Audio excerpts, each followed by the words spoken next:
নমস্কার বন্ধুরা, আমি সুমনা। আমার আরেকটি নতুন ব্লগে তোমাদের অনেক অনেক স্বাগত, অনেক অনেক ভালোবাসা দিয়ে আজকে ভিডিওটা শুরু করছি। আশা করি তোমরা সবাই ভালো আছো, সুস্থ আছো। তো আমরাও এই যে বিন্দাস আছি। সকালবেলা ঘুম থেকে উঠে এই যে কাজকর্মে লেগে পড়লাম। বিছানাটা যদিও বা গুছাইনি, কারণ হলো মেয়ে ঘুমাচ্ছে। তো ভাবলাম যেহেতু ঘুমাচ্ছে সেই ফাঁকে আমি ঘর ঝাড় দেওয়া, ঘর মোছাটা সেরে ফেলি। আর উঠোন ঝাড় দেওয়া তো আমার অনেক দিন ধরে বন্ধই। বাইরে জল কাদায় মানে পুরো ভরপুর আর কি। তো ওখানে ঝাড় দেওয়ার মতন অবস্থাতেই নেই। ঘরের সামনে শুধু কটা ইট পাতা, সেইটুকুনি শুধু একটু ঝেড়ে পরিষ্কার করে রাখি। উঠোনটা তো আর ঝাড় দেওয়ার মতো না। পা ফেললে মানে পাটা দিলে ওই পিছলায় পড়লে তাহলে আর খুঁজে পাওয়া যেত না আর কি। এরকম একটা পরিস্থিতি। সবই দেখাবো উঠোনটার কী অবস্থা তোমাদের আজকে। তো যাই হোক, এদিকে দেখো কথা বলতে বলতে কিন্তু আমার ঘর ঝাড় দেওয়া, ঘর মোছাও হয়ে যাচ্ছে আর কি। তো যাই হোক, অনেক দিন ধরে ঠিক করে ভিডিও শেয়ার করতে পারছি না, তোমাদের সাথে ভিডিও ঠিক করে দিতেও পারছি না। অনেকটা শরীরটা এই যে সবার খারাপ গেল, সব দিক দিয়ে উঠলাম। আবার হলো কালকে আবার তো রাখি রয়েছে। রাখির ভিডিও কিন্তু অনেক দিন পর দিচ্ছি তোমাদের সাথে। কি আর করা যাবে, দুদিনের ভিডিও একসাথে করেও দেখো 12 মিনিটের ভিডিও হয়েছে। কি আর করা যাবে বলো, করতে পারছি না। দেখি চেষ্টা করবো আবার রেগুলার দেওয়ার। এখন অনেকটা সুস্থ আছি, আশা করি কালকে থেকে আবার ঠিকঠাক করে ভিডিও প্রতিদিন চলে যাবে। ঠিক আছে, টাইম মেনটেন করতে পারি না জানো তো। আমি যখন প্রথম ইউটিউবে এসেছিলাম, বিয়ের অনেক আগের আমি ইউটিউবে এসেছি। আমার মোট ইউটিউবে আসাতেও 3 বছর তো হয়ে গেছে আর কি। 3 বছর, 4 বছর চলছে। ঠিক করে ভিডিও মেনটেন করে দিতে পারি না বলে কিচ্ছু করতে পারলাম না। কতদিন না চেষ্টা করেছি গো। এই যে যখন মেয়ে পেটে ছিল তখন ঠিক করে ভিডিও করতে পারিনি। তারপরে ওখানেই আমার 1.5 বছরের মতন বন্ধ গেছে। তাহলে আর ইউটিউব কী করে করব বলো। তো ওই জন্য মাঝে যখন 1.5 বছর মানে পুরো বন্ধ গেছে, তখনই সব সাবস্ক্রাইবাররা সরে গেছে আমার কাছ থেকে। কারণ রেগুলার দেখবে মেনটেন করে যদি তোমরা ছাড়ো না, অনেক মানে বন্ধু বান্ধব, দাদা বোন ভাই মানে সব পাবা তোমরা এইখানে। আমার তো খুবই ভালো লাগতো। আমি বিয়ের আগের থেকে ভিডিও শুরু করেছিলাম একটাই কারণে, এই যে মনের কথা তোমাদের সাথে শেয়ার করব। সব কিছু সবার সাথে শেয়ার করা যায় না। সেমন একটা জিনিসও আছে, সোশ্যাল মিডিয়াতে সব রকম ভিডিও আর কি শেয়ার করা যায় না, সব কিছু বলাও যায় না। কিন্তু তাও যেইটুকুনি শেয়ার করা যায়, মনটা খুলে কথা বলা যায়। তারপরে তোমরা যখন কমেন্ট করো, কমেন্টগুলো পড়তে আমার ভীষণ ভালো লাগে।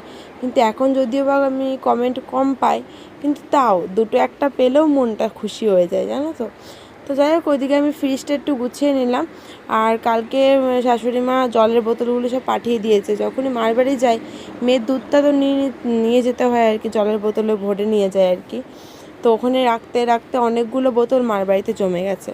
তো মা আবার ওই বোতলগুলোতে সব জল ভরে বরমশাইয়ের হাতে করে পাঠিয়ে দিয়েছে কালকে রাত্রেবেলা। কিন্তু শরীরটা ভালো ছিল না, ওই জন্য ফ্রিজে স্টোর করতে পারিনি। এই আজকেই ফ্রিজে স্টোরটা করলাম আর কি। আর হলো আমার জন্মদিনটা দিয়েছিল, সেলিব্রেশন দিয়েছিল, সেটাও পর্যন্ত দেখো কাগজ সমেত আমি ফ্রিজে ঢুকিয়ে রেখেছিলাম। সেটাও এখন ফাঁকা করে কাগজটা ফেলে দিলাম, চকলেটগুলো ফ্রিজে রেখে দিলাম। আমার মেয়ে তো চকলেট খেতে খুবই ভালোবাসে, আর আমিও খুব ভালোবাসি, কিন্তু খাই না গো। এই যে দেখছো না চেহারাটা ফুলে যায়, এই কারণে এই ভয়েই খাই না। কিন্তু মাঝে সাথে তো একটু চলে, ইচ্ছা করেই বলো। তো যাই হোক, এই যে সেলিব্রেশনের কাগজটা রেখে দিলাম, মেয়ে ওটা নিয়ে খেলাধুলা করতে পারবে, ওই কারণে আর ফেললাম না। ভাবছিলাম ফেলে দিই, তারপর দেখি মেয়ে খেলা করছে ওটা নিয়ে। তাহলে না, খেলা করবে তাহলে ভালোই হবে, থাকুক। তারপর কাগজটা পরে ছিঁড়ে ফেলেছিল, পরে গিয়ে আমি ফেলে দিয়েছিলাম। তো যাই হোক, এদিকে দেখো রান্নাবান্নাও বসিয়ে দিয়েছি। কুমড়ো ভাজা করছি আর কি, আর সোয়াবিনের তরকারি। বরমশাই গেছে হাটে। আর দেখো প্লাস্টিকগুলো সব গুজে গুজে রেখে দিয়েছি, পরে পুড়িয়ে ফেলি আর কি। কারণ যেখানে ফেলবো সেখানেই নোংরা হবে, এই কারণের জন্য। আর কখনো ফেলেও দিই ঠিক নেই। আর এখানে গুজে রাখলে যে দেখো সব মেয়ে বের করে, প্রতিদিন আবার সবসময় যে বের করে সেটাও কিন্তু না, মাঝে সাঝে ওর মন মর্জি আর কি। আর মেয়ের জন্য একটা ডিম সেদ্ধ দিয়েছি, কারণ যেহেতু আজকে মাছ মাংস কিছুই হবে না। অনেক দিন ধরে ওকে ডিমটাও দেওয়া হয় না। ও ডিম খেতে ভীষণ ভালোবাসে, এই সাদা অংশটা যদি এরকমভাবে টুকরো টুকরো করে দিই না, ও চামচ দিয়েই খেয়ে নেবে পুরোটাই পরিষ্কার করে, খুবই ভালোবাসে। কিন্তু কুসুমটা খায় না। কুসুমটা আমি ওই যে ভাতের সাথে মেখে পরে গিয়ে খাইয়ে দিই, এটাই আর কি। তো যাই হোক, এখন যেহেতু একটু ঠান্ডা ঠান্ডা পড়েছে, ডিম দেওয়াই যায়। যখন ভীষণ বীভৎস গরম পড়ে তখন আমি আবার মেয়েকে ডিম দিই না একদমই, কারণ ওদের শরীর এমনিই হিট, আর তার মধ্যে ডিম খাওয়ালে আরও শরীর হিট হয়ে যাবে, এই কারণে দিই না। কিন্তু এখন যেহেতু ঠান্ডা ঠান্ডা পড়েছে, এখন রেগুলার ডিম একটা করে দেওয়াই যায়। তো যাই হোক, ওদিকে আমি রান্নাবান্না করে হয়ে গেছে আর কি। আর এদিকে মেয়েকে আমি স্নান করিয়ে নিয়ে চলে এসেছি। নিয়ে দেখো এখন ওকে টিপটা কাজল তারপরে হলো পাউডার দিয়ে এখন চুল টুল আছে ওকে রেডি করিয়ে দিলাম। তারপরে একটু বেরোবো, একটু হাটের দিকে ভেবেছিলাম না যাব, মাল করার ছিল তো ওই জন্য ভাবছিলাম যে থাক আজকে আর যাওয়া মনে হবে না, কাজই করব।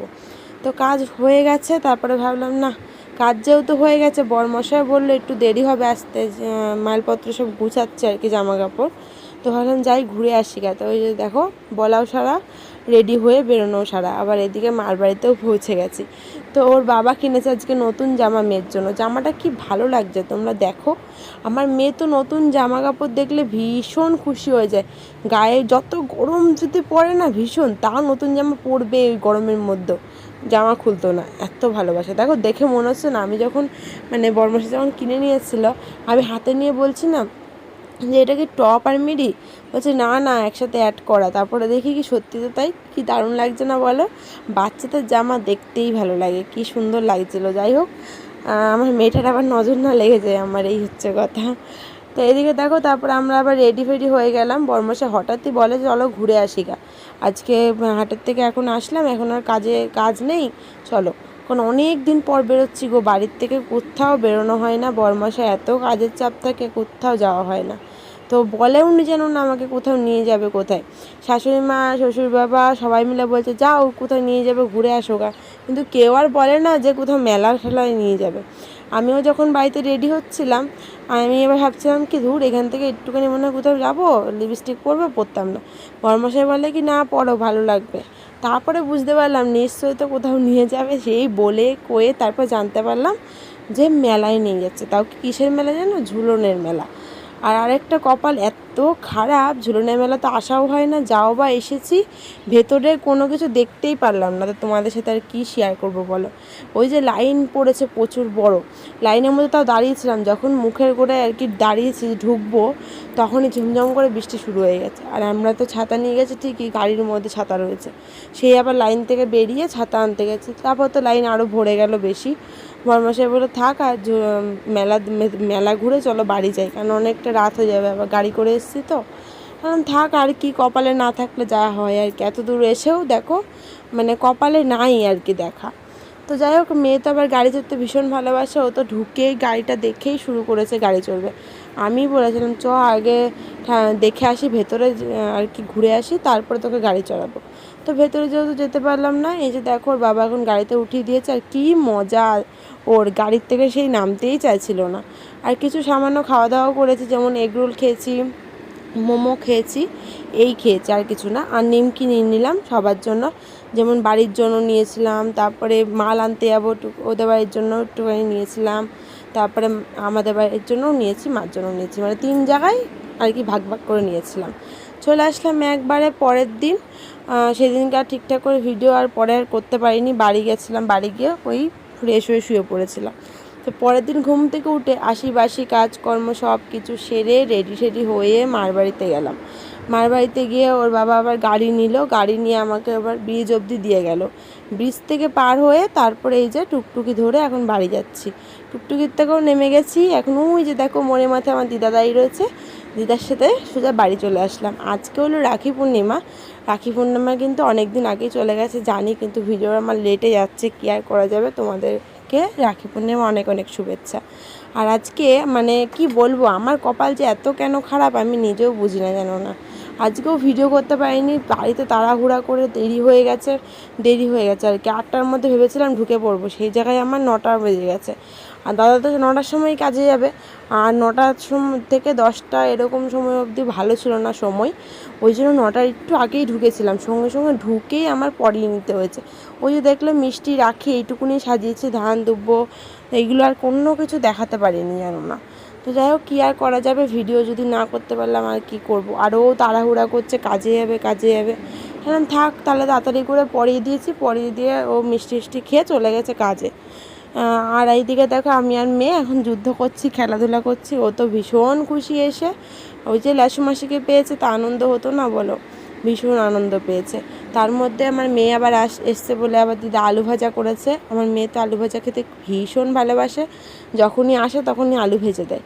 আবার এই কদিন ধরে আবার ডিম খাওয়া শিখেছে, মানে ডিম খেতে ভীষণ ভালোবাসে। আগে কিন্তু ভালোবাসতো না, এখন আবার ডিম খেতেও ভালোবাসে। তো ওই জন্য দিদা ডিম সেদ্ধও একটা করে দিয়েছে।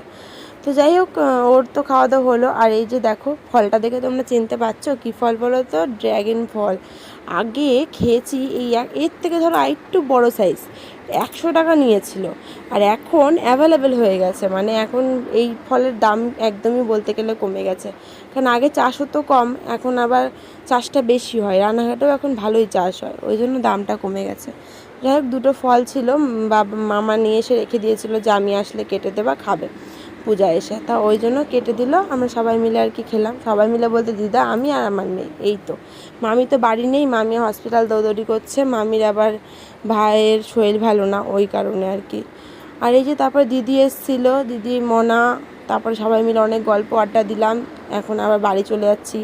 ও চলে এসছে আর আমরা বেরোচ্ছি এরকম, কারণ সময় দিতে পারিনি একদমই আমি, ওদের সাথে বেশি গল্পও হয়নি, ওই খানিকক্ষণের জন্য। তারপরে আবার জিজু বললো চলো আমি গিয়ে দিয়ে আসি বাড়ি। তো বলেছিলাম যে আমাকে ব্রিজ অবধি দিয়ে আসো, আমি তারপরে বর্মশাই তো আসছেই, ফোন করে বলে দিয়েছিলাম যে তুমি আসো, আমি বেরোচ্ছি। তো ব্রিজ অবধি জিজু গিয়ে দিয়ে এসছে, তারপরে ব্রিজের পর থেকে আবার বর্মশাই গিয়ে নিয়ে এসছে আমাকে। তো যাই হোক, এভাবে বাড়ি চলে এসছে, টুকটুকিতে ওঠা লাগেনি, একদিকে ভালো হয়েছে। আর এইদিকে দেখো আমার ননদ এসছে বাড়িতে, এই জন্যই তাড়াহুড়া করে বাড়ি আসার, যেহেতু ননদ এসছে বাড়িতে। তো এই যে রাখি পরাচ্ছে, বলেছিলাম বর্মশাইকে যে তোমরা বোন যখন রাখি পরাবে একটু ভিডিও করো, তাহলে আমি ভিডিও শেয়ার করতে পারবো। আমি ভাবতে পারিনি ভিডিও করবে, ও কিন্তু সচরাচর ভিডিও করে না, এই দেখো করে দিয়েছে, সেইটুকুনি তোমাদের সাথে শেয়ার করলাম। ওই যে বোনকে দিয়েছে দেখো 50 টাকা, ও আবার কী কথা বলছে, মানে রেগে গেছে আর কি, 50 টাকা দিয়ে হতো না আর কি। দাদা বোনের মিল, আর ও তো ইচ্ছাকৃত এরকম করেছে বোনের সাথে। চলো বন্ধুরা, আজকে মতন ভিডিওটা এখানে শেষ করছি, নেক্সট দিন আবারও দেখা হবে।